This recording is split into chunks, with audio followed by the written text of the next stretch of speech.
이번에는요. 정광훈 목사 얘기 좀 해보겠습니다. 다음 기사입니다. 정광훈 한기총 대표회장 공직선거법 위반 혐의로 구속됐습니다. 법원 혐의 소명 그리고 도주 우려 있다. 통상 이제 구속영장이 발부되면 이 두 가지 요건들이 나오죠. 자, 그러자 지지자들 법원 앞에서 석방하라 이런 목소리를 냈다는 내용까지 담겨 있습니다. 다음 기사입니다. 자, 걱정되는 사항이 좀 있어요. 여기 보시면 정광훈 선거법 위반 구속. 그런데 주말 서울 집회가 또 예정돼 있거든요. 지금요. 지금 코로나19 때문에 집회를 열어서는 안 된다 이런 얘기가 나오고 있는데 주말 서울 집회 분수령이 될 것 같다 이렇게 얘기가 있습니다. 집회 강행 앞두고 구속 결정. 서울시 주말 집회 주최한 범투본 10명 경찰에 고발했다. 지금 상황이 좀 이렇게 가고 있습니다. 자, 관련 영상 확인해 보겠습니다.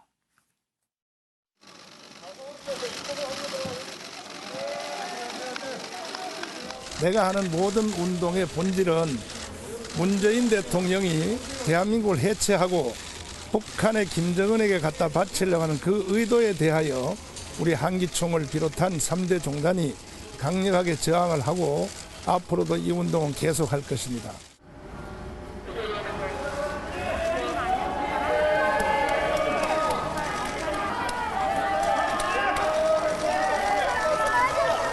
김용민이가 7번째 날 고발했는데 이런 것들을 저를 좀 막아줘야죠. 언론도 그렇고 대한민국 헌법이. 자, 정광훈 목사 지난 주말 토요일 일요일 이틀 동안 광화문 광장에서 집회를 열면서 논란이 됐거든요. 일단 구속이 됐는데요. 김종욱 교수님 네. 어떻게 보십니까 상황? 법원에서 판결을 내린 상황이니까요. 네. 유죄를 확정하는 건 아니지만 예. 구속 사유가 될 만하다고 판단한 상황이기 때문에 예. 그건 법원의 판단을 존중해야 될 것 같고요. 예. 이제 문제는 뭐냐면 또 열릴 것 같다라는 느낌이 드는 거죠. 사실 집회가요. 그 집회를 주도한 게 정광훈 목사 네네네. 아닙니까? 그래도 거기에 계신 분들 같은 경우는 지속적으로 집회를 통해서 예. 자기들의 이야기들을 해야 한다고 생각하는 것 같고요. 예. 저는 그래서 이번에도 이게 열리게 되는데 이제 다 아시는 거지만 이 밀접 접촉이나 다중 접촉을 하게 되면 예. 이게 전 야외라도 제가 볼 때는 문제가 될 수 있다고 생각이 들거든요. 전문가분들이 판단하실 부분이겠지만 전 예. 근데 제가 한번 지나가다가 이 얘기를 들은 적이 있어요. 예. 정광훈 목사가 직접 얘기한 건데 집회에서 예. 어떤 분, 그러니까 의사분이겠죠. 의사분 얘기 들었는데 예. 야외에서는 접촉이 절대 안 된다 또 말씀까지 하세요. 거기서 현장에서. 저는 이런 식으로 호도를 하게 된다면 예. 문제가 있다는 생각이 드는 거고요. 예. 저는 저도 이 종교를 갖고 있는 거 뭐냐면 모든 분들이 행복하기 위해서 하는 거 아니겠습니까? 예. 근데 다른 분들이 지금 이 코로나 바이러스 문제 때문에 고통을 예. 받고 있는데 예. 거기에서 고통을 가중시키는 건 종교인들이 해야 될 일은 전혀 아니라는 생각이 분명히 드는 거고요. 또 이것뿐만 아니라 신천지도 마찬가지인데요. 예. 제가 보니까는 김호란 그 대한예방의학회 예. 코로나 비대위원장이 그런 말씀하셨어요. 예. 감염자를 배척하면 매우 위험하다. 예. 왜냐하면 사람이 숨고 바이러스도 같이 숨는다는 거예요. 전 그런 측면에서 종교이든 모든 집단들이 이 문제를 갖다가 이렇게 배제나 혐오가 아니라 예. 좀 뒤로 올려서 좀 예. 아래 얘기해서 좀 그 정부의 정책과 시책에 좀 호응할 수 있도록 해서 협심하는 과정에서 문제를 없애야 된다는 생각이 들고 그렇다면 그런 것을 존중한다면 한 번 정도 아니면 정부가 얘기한 4주라고 얘기한 게 있지 않습니까? 예. 4주 정도라도 집회를 좀 중단을 하는 모습을 보여주는 게 소위 종교인들이 지금 국민을 위해서 취해야 될 자세가 예. 아닌가 이런 생각이 들고요. 예. 전 그런 측면에서 아마 법원에서도 이런 부분들을 좀 반영하지 않았을까 생각도 들긴 합니다. 전별 교수님, 네. 지금 김종욱 교수님 잠깐 말씀하셨는데 정광훈 목사 측에서 야외에서는 감염이 되지 않는다. 야외 집회는 안전하다. 이런 주장을 했거든요. 이거 어떻게 보세요? 그렇지는 않습니다. 일단 야외를 하더라도 예. 감염이 돼 있는 분들이 자기 주변에서 예. 비말을 배출하는 그런 행위를 하게 되면은 예. 비말에 의한 감염병 전파가 가능하죠. 예. 그렇기 때문에 지금과 같은 이런 신종 감염병이 유행하는 시기에는 가능하면 이런 공공장소에서의 어떤 다수의 사람들이 모이는 예. 그런 그 행사는 최소화하는 것이 좋겠습니다. 유기찬 변호사. 아무튼 구속영장이 여러 번 청구돼서 이번에 이제 된 거예요, 사실은요. 그런데 이제 많은 분들이 주말 집회 또 열릴까 걱정, 아까 김종욱 교수님 잠깐 말씀하셨는데 주말 집회 걱정 또 하시거든요. 이거 어떻게 됩니까? 주말 집회는 자제해야죠. 지금 이제 한참 코로나 바이러스 때문에 국민들이 염려하고 있는데 예. 이게 집시법상 금지 사유는 아니지만 예. 어쨌든 사후 처벌 조항이 있거든요. 그래서 집회 자체를 금지하거나 강제 해산할 수는 없어요. 예. 그런데 어쨌든 보건 차원에서 주말 집회를 하지 않고 거기 오신 분들 상당수는 또 나이가 드신 분들이기 때문에 예. 면역상 좀 문제도 있어요. 그래서 가급적이면 안 하시는 게 좋을 것 같다는 생각을 합니다. 알겠습니다. 지금 대구 지역 그리고 청도 지역의 감염 경로가 오리무중이잖아요. 그런데 그 감염 경로를 알 수도 있을 수 있는 어떤 단서가 지금 있습니다. 다음 기사입니다. 신천지 장례식 부의 명단 확보했다 이렇게 됩니다. 그러니까 지금 이 어떤 장례식에 참석을 한 그 상황이 뭐가 문제가 된 거 아닌가 지금 그렇게 뭐 얘기들이 나오고 있죠.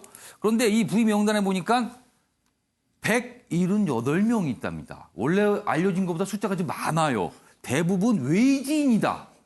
그 지역 주민이 아니고 외지에서 온 분들이다. 뭐 이런 얘기입니다, 지금. 근데 이 명단을 확보했으니까 그 명단대로 나와 있는 분들 추적하면 뭔가 실마리를 찾을 수 있는 거 아니냐. 이런 얘기입니다. 다음 기사입니다. 신천지 중국 신도 장례식장 참여 여부 방명록이 열세다. 그렇습니다. 여기에 지금 기록이 돼 있으니까요, 뭔가가. 우한 신자 300여 명, 대남병원과 관련성 촉각이다. 이렇게 돼 있습니다. 자, 전명훈 교수님, 사실 이게 좀 중요할 수도 있습니다. 어떤 단서를. 지금 오리무중이잖아요. 어떻게 네. 감염됐는지. 이게 좀 중요한 내용 같아 보입니다, 지금. 네, 아무래도 1월 30일부터 2월 2일까지 그 장례식이 대남병원 장례식장에서 있었습니다. 예. 그 당시 오셨던 그 이 조문객들 중에서 예. 혹시라도 감염 환자가 있었다면은 그리고 혹시라도 중국과 관련된 분이 네, 있었다면. 그랬다면은 그분을 통해서 신천지교회 교인 예. 또 대남병원의 직원들까지도 예. 감염이 되고 그것이 결국은 두 기관에서의 집단 감염을 일으키는 예. 그런 이 영향을 주지 않았나 그렇게 볼 수가 있는 거죠. 예. 사실 제일 무서운 게 모르는 겁니다. 어떻게 시작된지 모르면 두렵잖아요. 그런데 이제 이 방명록을 통해서 어떤 단서 그리고 감염 경로를 파악할 수 있지 않을까 지금 이런 얘기들이 나오고 있어서 지금 굉장히 좀 주목을 좀 받고 있는 상황입니다. 그래서 저희가 좀 소개를 해드렸습니다. 자, 이번에 마지막 기사가 될 것 같은데요. 순수하게 정치권 기사입니다. 마지막 기사 보시죠. 다음이 넘겨주세요. 안철수계 속속 이탈, 김용호, 안철수 만나겠다. 김용호 지금 미래통합당 공천관리위원장이죠. 이동섭, 임재훈 통합당 입당했습니다. 지금 안철수계 의원들이 빠져나간 거예요. 안철수당, 잔류의원 현재 5명, 그중 일부도 통합당 입당 타진. 이렇게 되면은 안철수 전 대표 신당을 만들어서 독자 노선 지금 주장했는데 이게 잘 될까? 뭐 이런 겁니다. 그런데 이렇게 얘기합니다. 1000번 흔들려야 어른 된다. 뭐 이런 얘기를 하지만 과연 이렇게 흔들리면 어떻게 될까? 이런 겁니다, 지금. 관련 영상이 있는데 확인해 보겠습니다.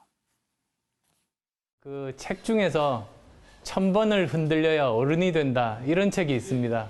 사람이나 정당이나 그렇게 굉장히 어려운 상황들을 잘 극복해 나가면 제대로 클 수 있다는 그런 말 아니겠습니까?